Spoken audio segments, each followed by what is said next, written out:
Por isso, tendo este ministério, segundo a misericórdia que nos foi dada, não desanimamos. Diga comigo, não desanimamos. Pelo contrário, rejeitamos as coisas ocultas que trazem vergonha, não agindo com astúcia, nem adulterando a palavra de Deus. Está falando aqui dos falsos mestres que já em 2 Coríntios já existia, não é coisa de hoje. Já existia na época falsos obreiros, falsos mestres que adulteravam a palavra de Deus. Eles modificavam a palavra de Deus, o evangelho, para tentar ganhar pessoas, dinheiro. Então na época já existia isso. O apóstolo Paulo fala que eles não faziam isso, não adulteravam a palavra de Deus. E assim, pela manifestação da verdade, nós recomendamos a consciência de todos na presença de Deus. O que ele está dizendo? Sendo eu um pastor, o apóstolo Paulo falando, verdadeiro, eu me recomendo a consciência de todos vocês. Como se eu pudesse dizer, pastor Billy, eu, sendo verdadeiro, sendo de verdade, isso que vocês estão vendo é um pastor de verdade. Eu não sou algo aqui que não sou fora daqui. O que eu sou aqui em cima, eu sou aí embaixo. Eu sou na segunda-feira, eu sou no dia a dia com a minha esposa, com a minha família. Eu sou verdadeiro, e sendo verdadeiro eu posso me recomendar a consciência de vocês. Vocês podem ficar de consciência tranquila, porque eu sou verdadeiro naquilo que eu estou fazendo. É isso que o apóstolo Paulo está dizendo. Aí ele fala no verso 3, mas se o nosso evangelho ainda está encoberto, é para os que se perdem que ele está encoberto, nos quais o Deus deste mundo, está falando de Satanás, cegou o entendimento dos descrentes, dos incrédulos, para que não lhes resplandeça a luz do evangelho da glória de Cristo, o qual é a imagem de Deus. Porque não pregamos a nós mesmos, mas a Jesus Cristo como Senhor, e a nós mesmos como servos de vocês, por causa de Jesus. Porque Deus, que disse, das trevas resplandeça a luz, lá em Gênesis, quando ele disse haja luz, ele mesmo resplandeceu em nosso coração para a iluminação do conhecimento da glória de Deus na face de Jesus Cristo. Temos, porém, este tesouro em vasos de barro, para que se veja que a excelência provém de Deus, do poder provém de Deus e não de nós. Em tudo somos atribulados, porém não angustiados. Ficamos perplexos, porém não desanimados. Diga comigo, não desanimados. Somos perseguidos muitas vezes, porém não e jamais abandonados. Somos derrubados, às vezes somos abalados, porém não destruídos. Aleluia. Levamos sempre no corpo o morrer de Jesus, para que também a vida dele se manifeste em nosso corpo. Porque nós que vivemos somos sempre entregues à morte por causa de Jesus, para que também a vida dele se manifeste em nossa carne mortal, de modo que em nós opera a morte, em vocês a vida. Tendo, porém, o mesmo espírito de fé, como está escrito, eu criei, por isso falei, também nós cremos e por isso também falamos, sabendo que aquele que ressuscitou Jesus, também nos ressuscitará com Jesus e nos apresentará juntamente com vocês. Está falando da ressurreição. Porque tudo isso é para o bem de vocês, para que a graça, multiplicando-se, torne abundantes as ações de graças por meio de muitos, para a glória de Deus. Por isso não desanimamos. Olha, mais uma vez ele diz, vamos dizer isso? Não desanimamos. Mais uma vez, não desanimamos. Pelo contrário, mesmo que o nosso ser exterior se desgaste, o nosso ser interior se renova dia a dia. Porque a nossa leve e momentânea tribulação produz para nós um eterno peso de glória, acima de toda comparação. Aleluia! Vamos repetir o verso 17 para a gente gravar? Porque a nossa leve e momentânea tribulação produz para nós um eterno peso de glória, acima de toda comparação, na medida em que não olhamos para as coisas que se veem, mas para as que não se veem, porque as coisas que se veem são temporais, mas as que não se veem são eternas. Quem entendeu a leitura, dá um glória a Deus aí. Amém? Você leu comigo todo o capítulo 4 de 2 Coríntios. Caso você não tenha percebido, nós lemos todo o capítulo. Isso é importante para nós entendermos o que a palavra de Deus fala a respeito de alguns assuntos. E aqui ele fala muito sobre ânimo. E é isso que eu senti do Espírito de Deus de trazer ao seu coração nessa noite essa mensagem. Ânimo. Você percebe comigo nessa passagem, queridos, que o apóstolo Paulo, ele vem delinear para nós uma trajetória, um trajeto.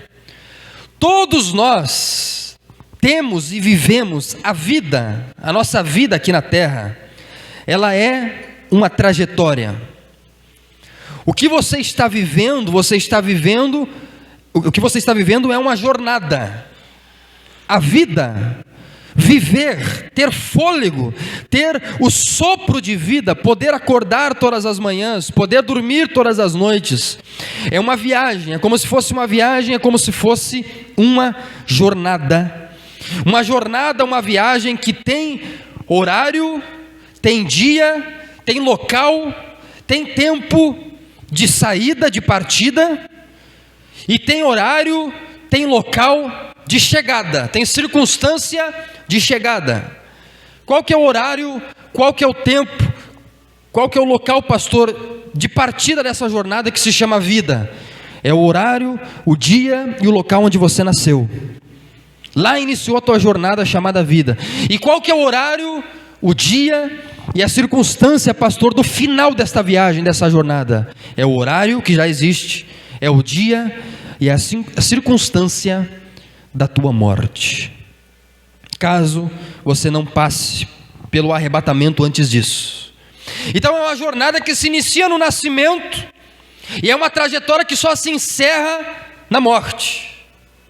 E mais do que isso, a vida, ela é uma trajetória, ela é uma jornada que ela possui estágios, ela possui momentos, ela possui circunstâncias, ela possui algumas paradas, ela possui alguns pontos de descanso e de parada no decorrer da sua trajetória. O primeiro estágio na sua trajetória biológica e cronológica de vida, eu posso chamar de infância. Primeira infância, segunda infância, terceira infância, até os 11, 12 anos. O segundo estágio na sua trajetória cronológica, nós podemos chamar de adolescência. E o terceiro de adultez, que vai até chamar a terceira idade. Então, você tem essa trajetória de vida cronológica também. Para alguns de vocês já viveram 10 anos, para alguns 30, para alguns 40 anos. Muitas pessoas têm na sua trajetória de vida apenas 20 anos de viagem. Nos 20 anos essa viagem já se encerra. Muitos têm na sua trajetória, vão um pouquinho mais, vão até os 40. Outros chegam um pouquinho mais, vão até os 50. Outros até os 60, 70. Alguns chegam aos 90 e aos 100. Mas a maioria de nós não passa daí. A maioria de nós, normalmente, chegamos aos 100, cento e poucos anos e interrompemos ali a nossa trajetória cronológica. E nos estágios da tua vida você viveu muitas coisas também. Na tua infância você viveu tempos ou trajetórias com Deus, ou com os teus pais, com a tua família, que só você sabe. De repente você viveu uma infância em paz, de repente você viveu uma infância de aconchego numa família funcional, de repente você viveu uma infância atribulada. Na tua trajetória, na tua adolescência, só você sabe o que você viveu. Na tua vida adulta também. Então, a nossa vida, queridos, ela é marcada por estágios. O apóstolo Paulo, em 2 Coríntios, capítulo de número 4, ele traça uma trajetória que não é a nossa trajetória biológica e cronológica, mas ele está traçando aqui uma trajetória espiritual, uma trajetória que nós trilhamos também, em paralelo à nossa vida física, uma trajetória que também possui seus estágios, seus momentos, suas circunstâncias, assim como na tua vida biológica. Talvez você olhe para mim e diga assim: pastor, hoje aos 40 anos de idade, eu estou vivendo esse momento na minha vida aqui, ó. Pastor, hoje aos meus 45 anos, 47, 50 anos, eu estou vivendo esse momento com a minha família, esse momento no meu casamento, que não é o mesmo momento de 20 anos atrás. Talvez é um momento triste, talvez é um momento alegre, talvez seja uma nova história, uma nova página que você está escrevendo aos 30, aos 40, aos 50 anos. Pastor, aqui na igreja com o Senhor já há 3 anos, eu estou vivendo esse momento com Deus, eu estou vivendo essa trajetória com Deus, eu tenho vivido esta unção, eu tenho experimentado o que Deus tem falado comigo nesse ano de 2024. Da mesma forma, queridos, nós temos trajetórias espirituais que o apóstolo Paulo escreve para nós, e essa trajetória, ela consiste aqui no texto de 2 Coríntios 4, de 4 estágios. O primeiro deles é o estágio da cegueira e da descrença, nos versículos de número 3 ao versículo de número 5, eu chamei de estágio da cegueira e da descrença. Se não, vejamos, olha comigo o versículo de número 3. Mas se o nosso evangelho ainda está encoberto, é para os que se perdem que está encoberto. O verso 4 é um versículo que você tem que gravar, memorizar. Nos quais o Deus deste mundo cegou o entendimento dos descrentes, para que não lhes resplandeça a luz do evangelho. Olha ali, cegou. Primeiro estágio, o estágio da cegueira, o entendimento dos descrentes, o estágio da descrença. Preste atenção, porque esse estágio aqui, ele é importante, talvez seja o estágio que a tua família, teus amigos se encontram, ou você mesmo.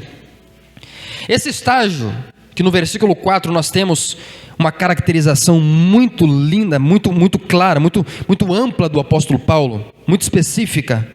Você percebe que é o estágio em que toda a humanidade, todo ser humano, se não viveu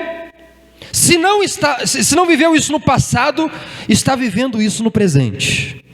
Você, se não está nesse estágio hoje na tua vida, esteve nesse estágio no passado, o estágio da cegueira e da descrença. Esse estágio, ele tem um ambiente, o ambiente dele é o mundo, é este século, como ele diz ali, ó, o Deus deste mundo. O que é este mundo? Este mundo é todo o sistema, é toda a massa de pensamentos, de opiniões, de valores, de especulações, de esperanças, de objetivos, de aspirações deste século aí. É esse sistema que está aí fora, é o que você vê na TV, é o que você vê num feriado de carnaval, é o que você vê nos shows mundanos, é o que o teu familiar que não é crente vive, é esse sistema aí de fora, com tristeza, com luto, que a toda semana morre 2, 3, que a toda semana você tem pessoas sendo abusadas, que a toda semana você tem choro, você tem perdas. É esse sistema mundano, que possui um Deus com D minúsculo, um príncipe, chamado por Jesus de príncipe em João 12:31, o príncipe deste século, o Deus deste mundo, chamado aqui de Deus deste mundo, se referindo a Satanás. O que Satanás faz neste ambiente, neste mundo que ele preparou para todos nós nascemos neste mundo caído, esse mundo que, de acordo com 1 João, capítulo de número 5, versículo 19, jaz no maligno. O mundo jaz no maligno, o mundo está no maligno. Esse mundo que está no maligno, ele possui um Deus chamado Satanás. E o que Satanás faz? Qual que é a operação de Satanás? A principal operação de Satanás, além de buscar e trabalhar para a tua destruição e tua tristeza, ele opera, antes de você conhecer a Jesus, cegando você e mantendo você na descrença, na falta de fé. Olha o que diz ali, ó. O Deus deste mundo cegou o entendimento. dos incrédulos, dos descrentes. É o estágio da cegueira e da descrença. A cegueira espiritual. Todos nós já estivemos, queridos, nesse estágio. Todos nós, todos que estão aqui, na minha frente aqui, inclusive eu. Todos nós já estivemos aqui, na cegueira espiritual. Cegueira em relação às coisas de Deus. Nós não conseguíamos contemplar a Deus. Nós não víamos beleza na igreja, na palavra de Deus ou em Deus. Descrença. Ah, pastor, aquele meu familiar, aquele meu marido, aquela minha esposa, aquele meu namorado, o meu filho que não quer saber de igreja, que eu convido não quer saber de vinho, o meu amigo pastor, o meu patrão que não quer saber de Deus, que está perdido, ele está sofrendo isso? Ele está nesse estágio, pastor? Sim, é aqui que ele se encontra. Ah, pastor, então quer dizer que o meu cônjuge, meu filho, minha filha, que não tem Jesus, que não quer saber de igreja nem nada em relação a Deus, ele está sofrendo isso? Ele está sendo cegado por Satanás? Sim. A resposta bíblica é que Satanás está cegando o entendimento. Ele tem como se fosse uma venda nos olhos dele. Aí você fica assim, mas como é que ele não consegue perceber? Às vezes a gente fica assim, né? Eu convido, pastor, convido para vir na igreja, e parece que ele não consegue perceber que ele precisa de Deus. Ela, meu filho, minha filha, eles não conseguem perceber que eles precisam de Deus. Ele não consegue perceber que sem Deus ele não é nada. O que acontece, pastor, com ele? O que nós temos que orar? Como é que nós temos que trabalhar? Trabalhar para que a venda dos olhos dele ou dela caia pelo poder do Espírito Santo. O teu amigo, teu colega de trabalho, ou até mesmo você está cegado, está impedido de ver a luz. Tem uma ilustração que fala muito sobre esse estágio aqui, o estágio da cegueira ou da descrença. É como se fosse o universo, né? Então nessa semana eu li uma ilustração muito linda que fala sobre isso. Por exemplo, o sol. No universo, o sol ele nunca deixa de brilhar. O sol ele está sempre brilhando. O sol ele está sempre lá. O sol ele está sempre iluminando. Mas nós, muitas vezes aqui da terra, não conseguimos enxergar o brilho do sol por causa das nuvens. Quando nós estamos num dia nublado, num dia fechado, como foi hoje à tarde, o sol ele estava lá, mas as nuvens elas cegavam a nossa visão do sol. Então o sol estava brilhando, mas nós não conseguíamos ver, porque tinham nuvens, tinha tempestade, nos dias de tempestade também, a tempestade, a chuva, as nuvens elas nos cegam, elas bloqueiam a luz do sol para nós. Da mesma forma o Evangelho, da mesma forma a palavra da vida, da mesma forma esse Evangelho que nós pregamos aqui, o Evangelho da glória de Cristo, ele está sempre lá, ele está sempre brilhando, a palavra de Deus está sempre falando, Deus está sempre entregando um mensageiro, está sempre através da sua vida falando com aquela pessoa, através de algum acontecimento, está sempre lá, sempre brilhando para você. Antes de você vir para a igreja, Deus estava sempre lá, a palavra estava sempre brilhando, mas alguma coisa cegava. Alguma coisa está cegando a vida do teu familiar, do teu filho, do teu esposo, da tua esposa. Alguma coisa está cegando a vida da tua família. Nuvens, tempestade, crise, incredulidade. É Satanás que opera colocando venda nessas pessoas. Às vezes a pessoa vem até na igreja, até ele senta num convite que você faz. Até que ela vai numa outra igreja, num outro ministério, mas ainda ela retorna cega ainda. Você percebe que o Evangelho ele não consegue entrar, ele não consegue brilhar. É onde Satanás mantém essas pessoas presas, nesse estágio de descrença e de tempestade. Todos nós estivemos aqui, o entendimento deles, olha o verso 4, o entendimento, eles não conseguem entender as maravilhas da glória de Cristo, eles não conseguem contemplar a Cristo, é uma vida que não consegue ver, não consegue ter uma visão de quem Deus é. Quem está me entendendo, diga amém. Agora, uma coisa que eu quero te dizer, é que nem você, nem o teu familiar, nasceu para morrer nesse estágio. Uma coisa que eu quero te dizer é que você não foi criado, nem as pessoas que você ama, nenhum deles foi criado para permanecer na escuridão e nas trevas espirituais. Não. Deus preparou uma obra. O Deus que nós adoramos, Ele desceu na terra, Ele preparou uma cruz e Ele operou uma obra para retirar você e essas pessoas dessas trevas, como diz a palavra de Deus, e te transportar do estágio da cegueira e da incredulidade para o estágio da iluminação da glória de Deus. Isso aconteceu com você. Se não aconteceu, vai acontecer nessa noite, em nome de Jesus.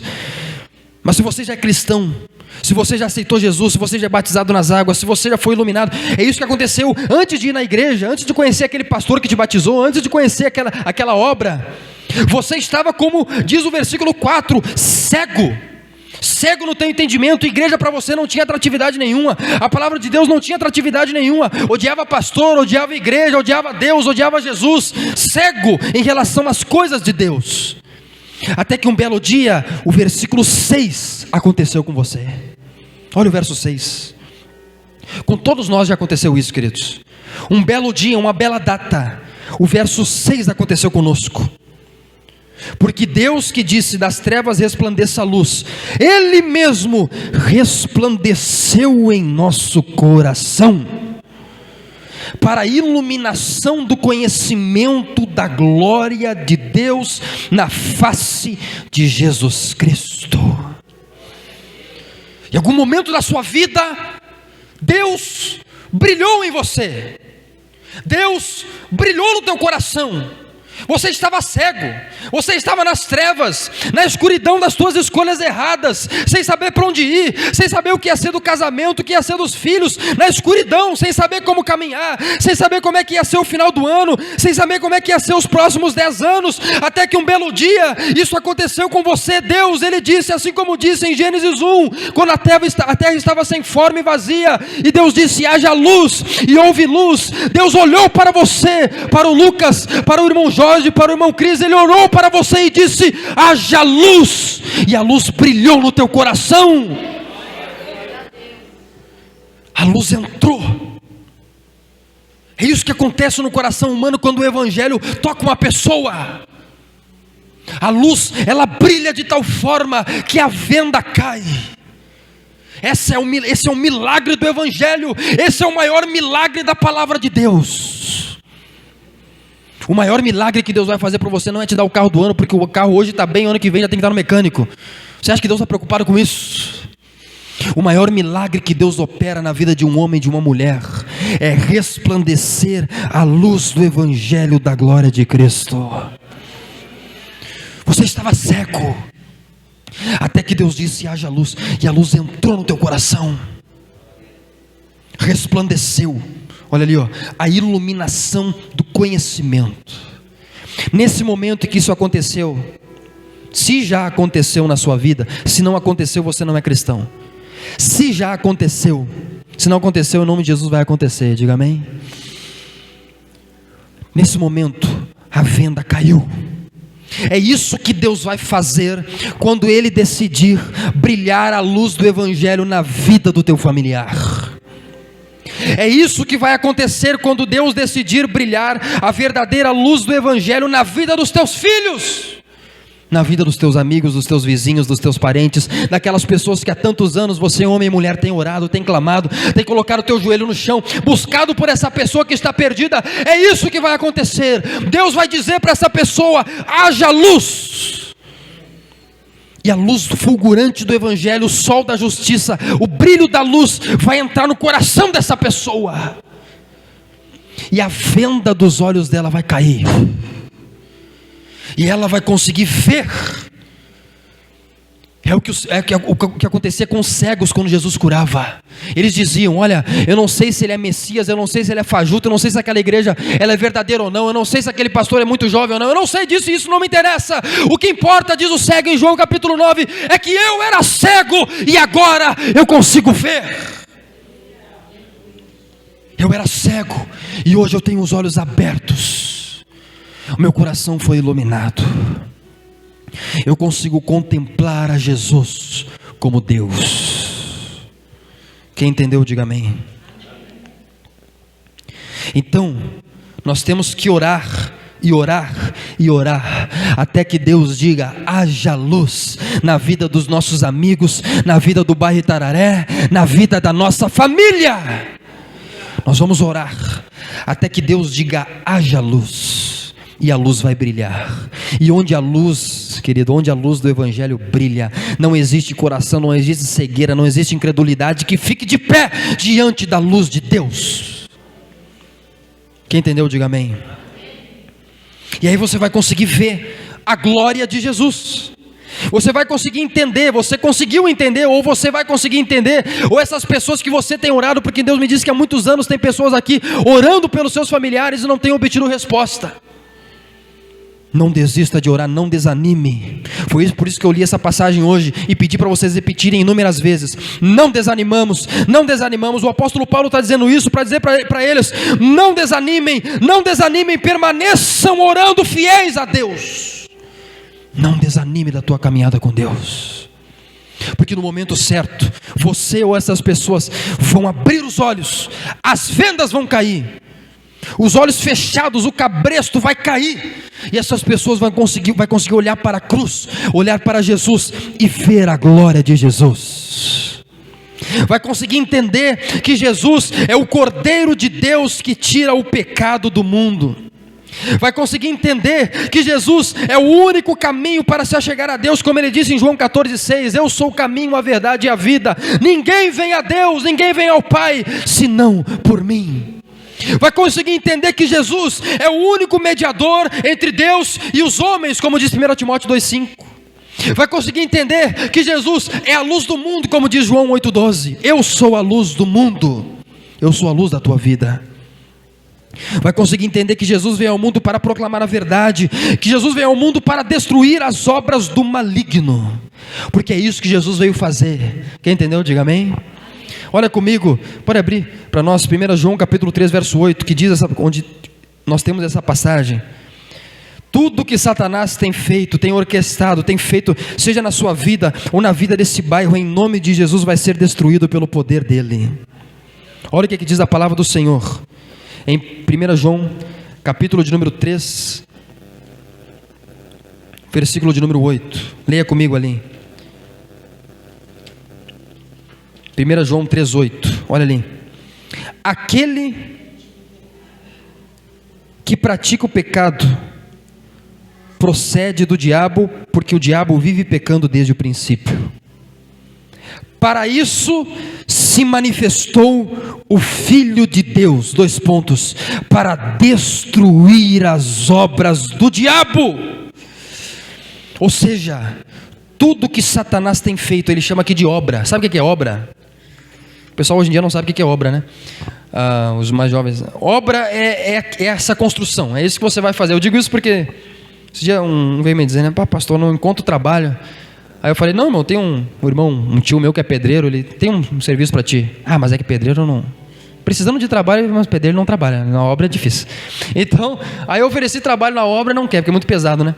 Então, obra é isso, construção, obra. Satanás, desde que você nasceu na tua família, ou antes de você chegar nesse lugar nessa noite, ou nesse ministério, Satanás, ele tentou operar uma obra, ele tentou construir. Ele vai construindo tijolo por tijolo, tristeza por tristeza, perda por perda. É isso que Satanás opera na vida das pessoas que você conhece que não tem Jesus.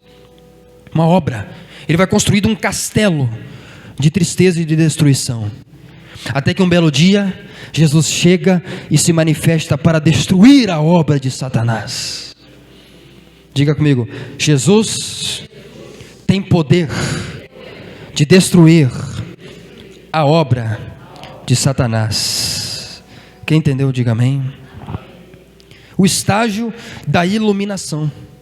Aí no estágio da iluminação, quando Deus faz isso, você percebe, então aí você se converte, se batiza nas águas, né? Começa a tua trajetória com Deus, frequenta a igreja, frequenta com o pastor Billy, frequenta com outro ministério, começou a tua trajetória. Aí você foi para um terceiro estágio, que é o estágio da realidade terrena, que é o que todos vocês talvez estejam vivendo. No versículo 7 você percebe logo que você tem um tesouro, que é o tesouro do Evangelho, escondido em vaso de barro, que é o teu corpo. Você percebe logo, depois do teu batismo, depois da tua vida cristã, que o céu não é aqui. Você percebe logo que nós ainda estamos num mundo que jaz no maligno. Você percebe logo que as tribulações vêm, que o perigo vem, que as tristezas vêm, porque o céu ainda não é aqui, nós ainda não estamos no céu. Nós estamos prometidos para o céu. Nós nos batizamos, aceitamos Jesus, começamos a frequentar a igreja, mas ainda estamos num mundo caído, que tenta colocar nos nossos ombros todos os dias ansiedade e preocupação. E você começa então a caminhar na vida cristã, mas começa a perceber e volta a perceber que nós ainda estamos num mundo de preocupação e de ansiedade. Então você começa a viver esse terceiro estágio enquanto cristão, que talvez seja o que você esteja vivendo hoje, a partir do verso 7. Tesouro em vasos de barro, em tudo, aí você começa a viver ali, ó, que o apóstolo Paulo diz, ó, em tudo somos atribulados, você começa a viver tribulação, perplexidade, em tudo somos perplexos, perseguidos, perseguição na família, perseguição na casa, perseguição no trabalho, perseguição de demônios, perseguição de espíritos malignos, abalados, ali a palavra está derrubado, mas pode ser também traduzida como abalado. Abalos começam a vir sobre o teu coração. É o filho que se desvia, é o marido que não, a esposa que não quer saber de Deus, é a perda, é o desemprego, é a falta de dinheiro, é a tristeza emocional. Abalos começam a vir, tempestades, abalos de natureza psíquica, tristeza, decepção, luto, abalos emocionais, abalos físicos, a doença, o diagnóstico médico, a perda. Esses abalos vêm para o nosso coração mesmo sendo cristãos.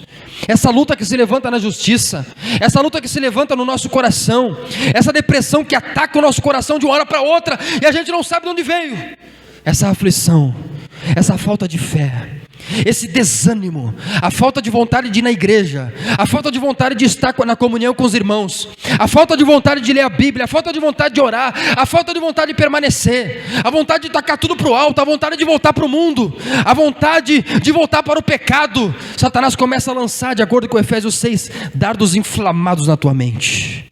Aí a primeira decepção que tem na igreja, no ministério, decide se desviar, decide se afastar da igreja. A primeira decepção que tem eu digo isso porque por ter nascido na igreja, eu tenho essa experiência, eu vejo que é assim que acontece com a vida de todos os cristãos. Por isso que eu conheço essa história.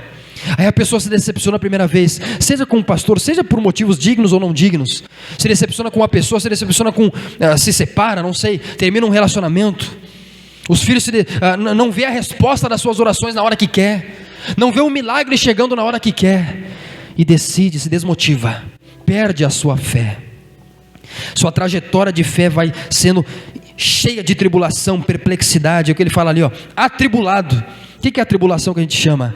É essa pressão externa que tem, essa pressão do mundo exterior. O verso 16 fala, o nosso exterior ele vai se desgastando dia após dia, o nosso exterior se desgasta, você vai cansando, vai ficando ansioso, preocupado. Essa pressão externa, isso é a palavra tribulação. Perplexidade, o que é a palavra perplexidade? É dúvida. Pastor, eu tenho minha Bíblia, eu creio, mas ainda no meu coração eu tenho dúvida, pastor. Eu estou perplexo, essa situação se levantou e eu estou perplexo, eu estou perplexa. Perseguido, pastor, eu estou sendo perseguido. Perseguição em todas as áreas, pode ser espiritual, pode ser física, pode ser de pessoas físicas mesmo, pode ser de natureza de espíritos, de acordo com Efésios 6, a partir do verso 10, principados, potestades, nas regiões malignas celestiais, que se levantam para perseguir o teu coração. Ou pode ser abalos, derrubados, diz ali, ó. Às vezes você é derrubado. Quando você for derrubado, não se sinta menos crente por isso. Isso acontece com todos nós. Muitas vezes nós somos derrubados. O apóstolo Paulo fala, muitas vezes eu fui derrubado. O que é ser derrubado? Você cai prostrado, derrubado pelo cansaço, derrubado pela falta de ânimo, pela falta de fé. Isso acontece conosco, queridos, é o terceiro estágio. Sabe por que isso acontece? Sabe por que Deus permite isso? Para nós entendermos que o céu ainda não é aqui. O nosso Redentor ainda virá. Jesus ainda voltará para nos buscar, mas enquanto Ele não volta, nós ainda estamos num mundo maligno. Pertencemos a uma pátria celestial, mas estamos num mundo maligno. Quem está entendendo, diga amém. Agora, algo interessante que o apóstolo Paulo faz. É o famoso contraste que eu sempre ensino para vocês. Tem um teólogo que diz, glória a Deus pelos mas, pelos poréns da Bíblia. Sempre quando a Bíblia coloca na vida de um crente algo ruim, uma circunstância ruim, a Bíblia também mostra e promete para aquele crente que existe uma promessa bíblica de uma redenção para a tua circunstância ruim.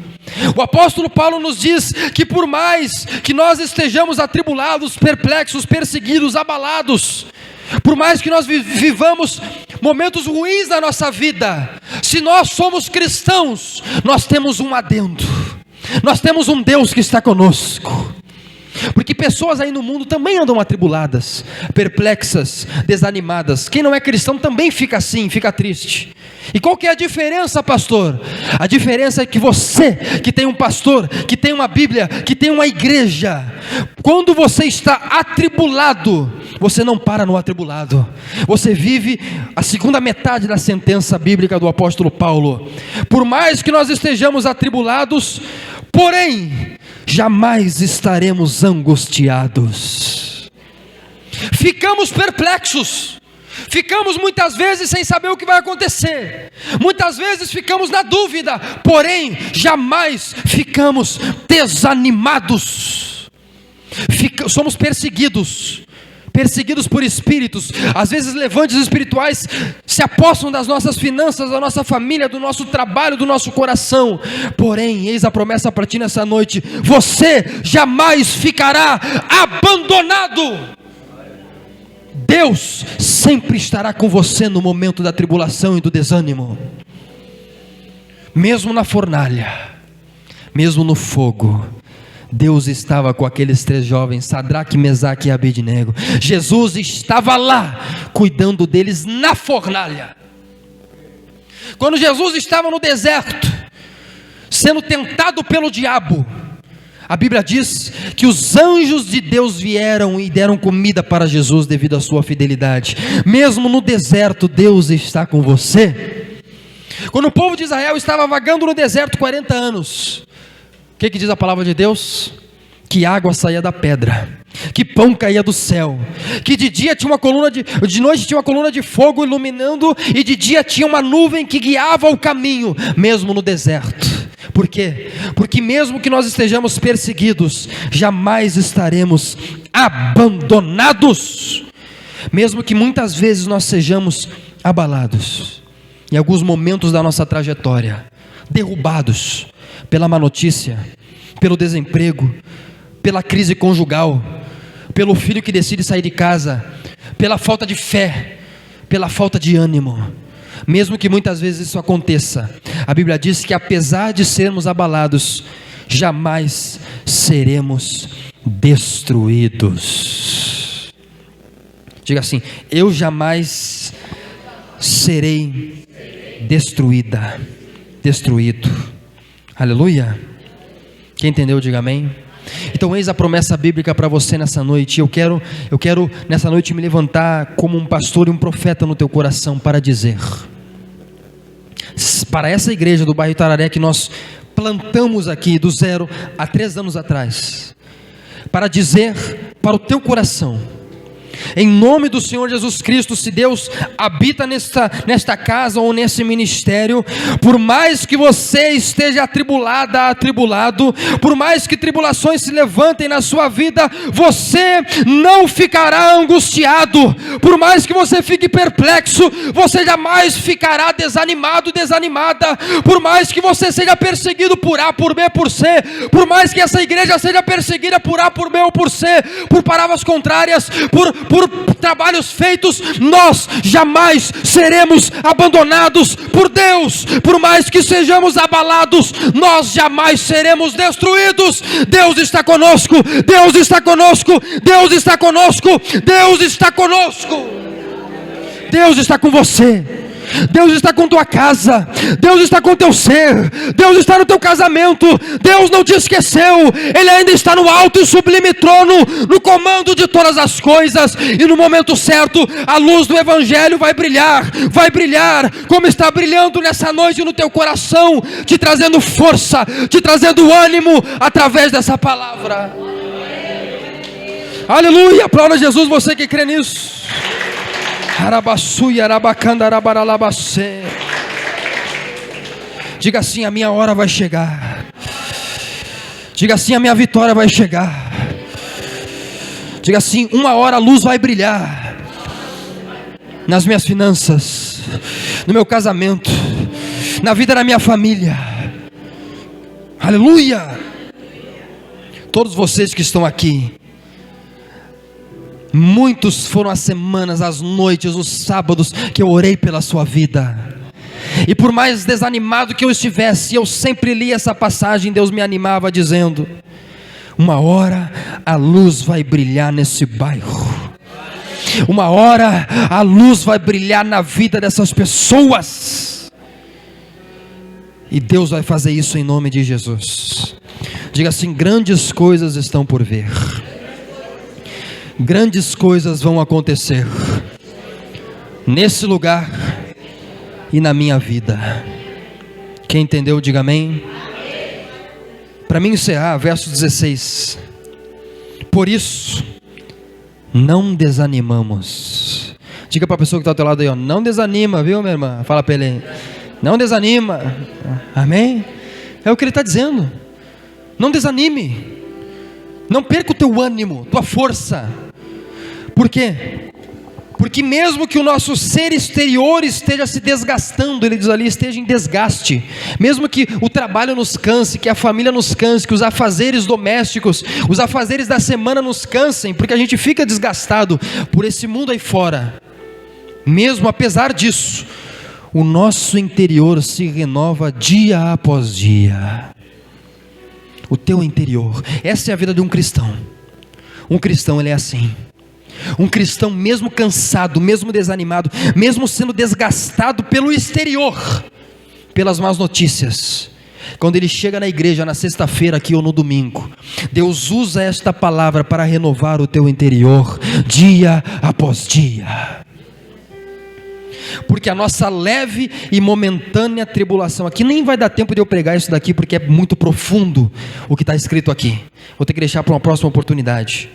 A nossa leve e momentânea tribulação produz para nós um eterno peso de glória. O que você está vivendo hoje é momentâneo, e o que você está vivendo de tribulação que é momentâneo, a Bíblia diz que não está parado, não está servindo para nada, está produzindo. O que, pastor? Está produzindo um eterno peso de glória para a tua vida. Quem está entendendo, diga amém. Na medida em que não olhamos para as coisas que se veem, mas para as coisas que não se veem. Eu encerro com esse ensinamento para o teu coração. Pastor, qual que é o segredo para eu me renovar dia após dia? Pastor, aqui no domingo, no final de semana é uma glória, mas na segunda o negócio é feio. Eu volto lá para casa e a glória que está aqui sai rapidinho. Eu volto lá para o meu trabalho, pastor, e a glória que eu recebo na igreja vaza rapidinho aqui. Qual que é o segredo, pastor? O segredo está no versículo 18. Não olhe para as coisas que se veem, mas mantenha os teus olhos fixos nas coisas que não se veem. Porque as coisas que você vê, o que são as coisas que você vê? É o teu carro que não para de dar problema, é a casa com mofo, é o aluguel, é a falta de dinheiro. Isso é coisa que se vê, é coisa que você toca, é a doença, é o aparelho, são coisas que se veem. Essas coisas, elas são temporais. O teu trabalho, o teu dinheiro é temporal, querido. Isso é temporário, isso passa. Assim como agora está rico, amanhã já não está mais.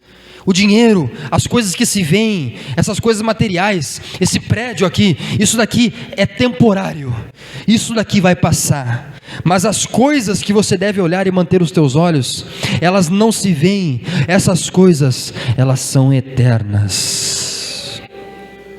É por isso que eu não coloco os meus olhos em cimento e coluna. Isso daqui para mim não, isso daqui é temporário. Agora está de pé, amanhã, daqui a 10 anos, daqui a 30 anos, eu nem sei o que vai ser isso daqui. Agora, eu estou com os olhos fixos em algo que é eterno, que é a semente que pelo Espírito Santo eu planto no teu coração, todos os finais de semana aqui.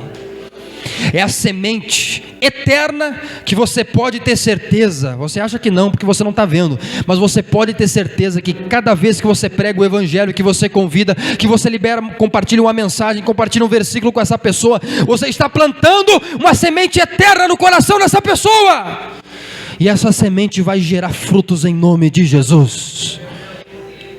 Quem está entendendo, diga amém. Está lá, você plantou. Quando você convidou aquele teu familiar, aquele teu amigo para estar aqui na igreja, eu plantei a semente no coração dele. Não pense que é porque não veio no outro domingo que essa pessoa já não recebeu, não pense isso. Porque é que nem uma semente normal, é que nem a semente de terra mesmo. Diz a palavra de Deus em Mateus 13, Mateus acho que é capítulo 13, Jesus fala isso, que o reino dos céus é semelhante a uma plantação, a uma semente, que você coloca lá na terra. Os irmãos aqui que plantam sementes, o nosso irmão lá, meu sogro, né? Tem uma horta lá, os irmãos que plantam sementes. Você coloca a semente lá na terra e você não vê etapa, né? Rega, você não vê.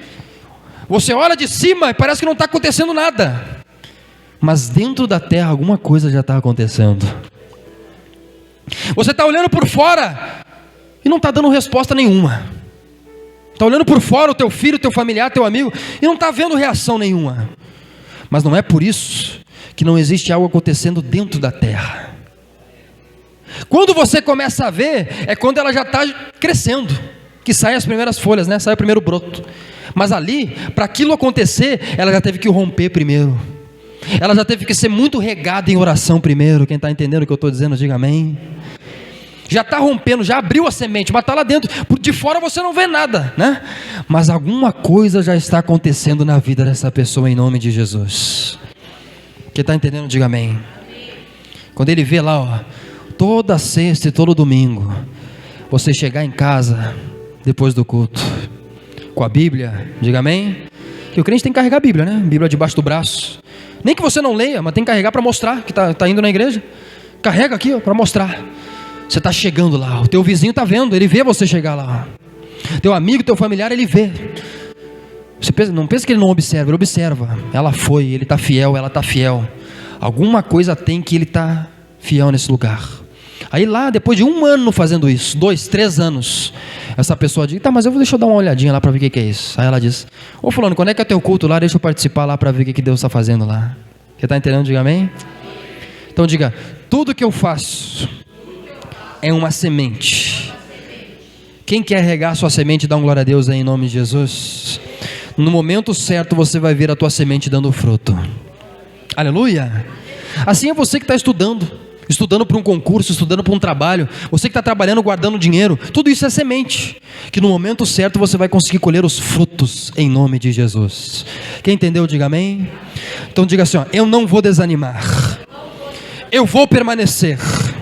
Diga assim, nessa semana eu vou permanecer diante da tempestade, diante das lutas.